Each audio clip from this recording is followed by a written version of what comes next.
Charles Manson. Charles Manson, a name that has become synonymous with the word lunatic, remains one of the most infamous figures in history.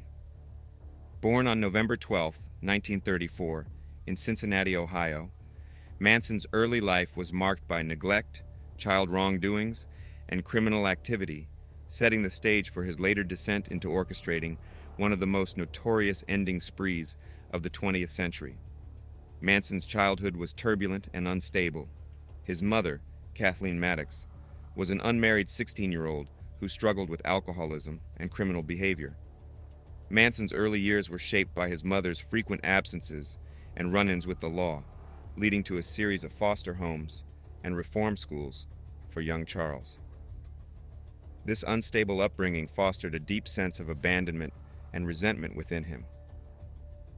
In the late 1960s, Manson moved to San Francisco, where he immersed himself in the countercultural movement. It was here that he began to attract a following, primarily of young, disillusioned women, whom he lured with promises of love, freedom, and a utopian society. Manson's followers, known collectively as the Manson family, were drawn to his magnetic personality and his apocalyptic visions. Manson's philosophy was a twisted amalgamation of Scientology, the Beatles' music, particularly the White Album, and his own bizarre interpretations of the Bible.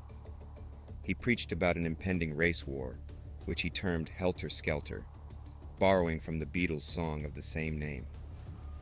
Manson believed that this race war would lead to the destruction of society, after which he and his followers would emerge as the new leaders. The culmination of Manson's delusions of grandeur and his manipulative control over his followers came in the summer of 1969. Over 2 nights in August, Manson directed his followers to carry out a series of brutal endings. On August 8, 1969, actress Sharon Tate, who was 8 months pregnant, and 4 others were savagely ended at Tate's home in Los Angeles.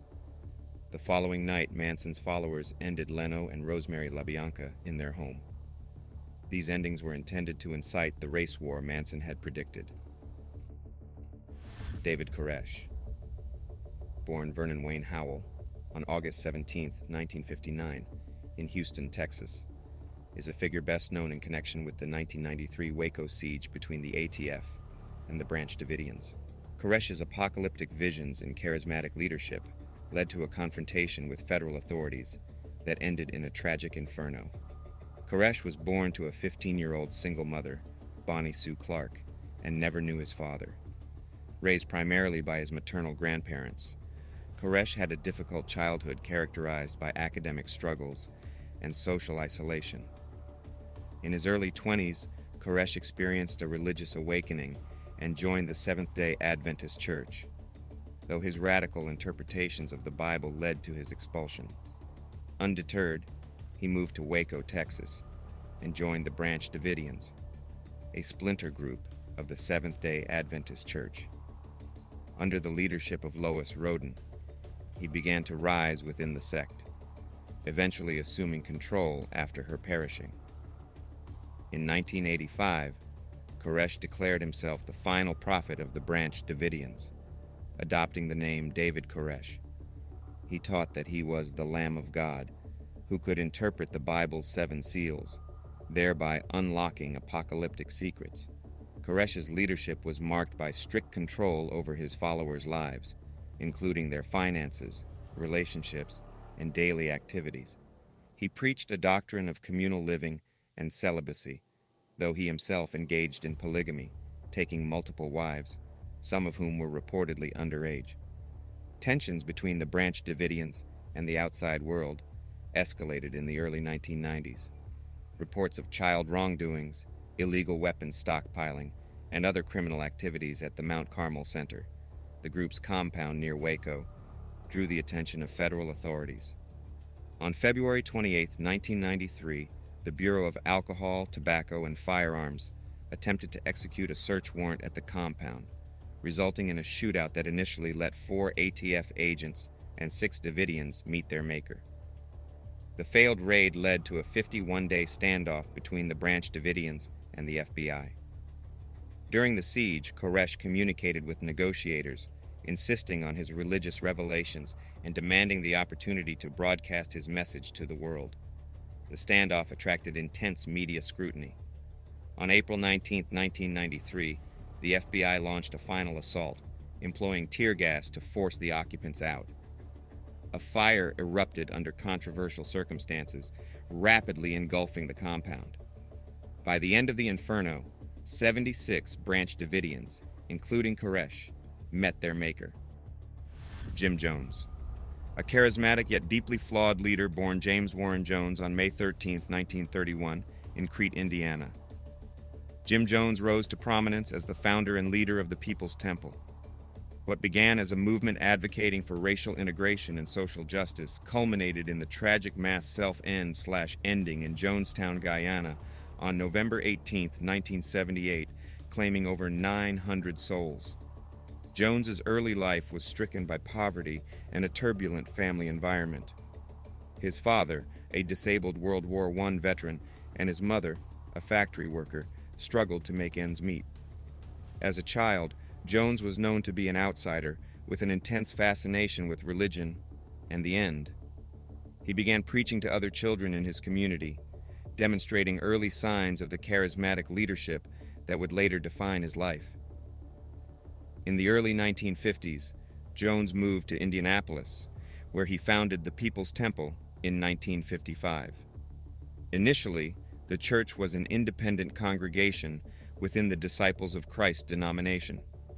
Jones's vision for the People's Temple was shaped by his strong commitment to racial integration, social equality, and communist ideals. He preached a message of social justice, attracting a diverse and dedicated following. In 1974, seeking to create a utopian society free from the perceived threats of American society, Jones established Jonestown in the remote jungles of Guyana. The settlement was promoted as a socialist paradise, and hundreds of followers relocated there, drawn by the promise of a better life. However, the reality of Jonestown was far from idyllic.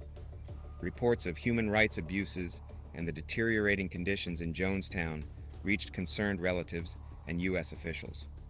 In November 1978, Congressman Leo Ryan led a delegation to investigate the settlement.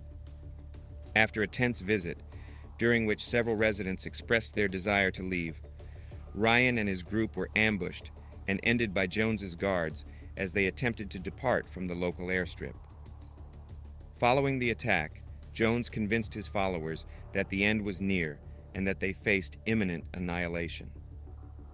On November 18, 1978, he orchestrated a mass revolutionary self-ending, urging his followers to drink a cyanide-laced concoction. Over 900 people, including nearly 300 children, met their maker in what remains one of the largest mass self-endings in history. Jones himself was found ended from a gunshot wound, believed to be self-inflicted. Marshall Herff Applewhite, born on May 17, 1931, in Spur, Texas, is most widely known as the leader of Heaven's Gate, a religious cult that culminated in a tragic mass self-ending in March 1997. Applewhite, along with his co-founder Bonnie Nettles, created a belief system that combined elements of Christianity, New Age mysticism, and conspiracy theories about extraterrestrials. The group's ultimate act, a mass self-ending, aimed at transcending their human forms to reach what they believed was an extraterrestrial spacecraft. He was the son of a Presbyterian minister, which instilled in him a strong religious foundation. He pursued a career in education, teaching music at various institutions, but his personal life was tumultuous, marked by struggles with his sexuality and the end of his marriage. In 1972, Applewhite met Bonnie Nettles, a nurse with a keen interest in theosophy and biblical prophecy. This meeting was pivotal as the two shared an instant spiritual connection. They believed they were the witnesses described in the book of Revelation, and that they had been chosen for a divine mission. Together, they embarked on a journey to understand and disseminate their unique religious vision, eventually forming the group that would become known as Heaven's Gate. Heaven's Gate was founded on the belief that extraterrestrial beings would soon visit Earth and offer salvation to a select few. Applewhite and Nettles, who took the names Dew and T, taught that they were the incarnations of higher beings who had come to Earth to guide their followers to the next level. They believed that the human body was merely a vessel, and to reach this higher plane of existence, they needed to shed their earthly forms. In the mid-1990s, Applewhite became convinced that the appearance of the Hale-Bopp comet was the sign they had been waiting for. He interpreted the comet's arrival as the herald of the extraterrestrial spacecraft that would take them to the next level. This belief culminated in the decision to commit mass self-ending in order to free their spirits and board the spacecraft they believed was trailing the comet. In late March 1997, Applewhite and 38 of his followers prepared for their final journey. They recorded farewell messages and ingested a lethal mixture of phenobarbital and vodka, followed by asphyxiation with plastic bags.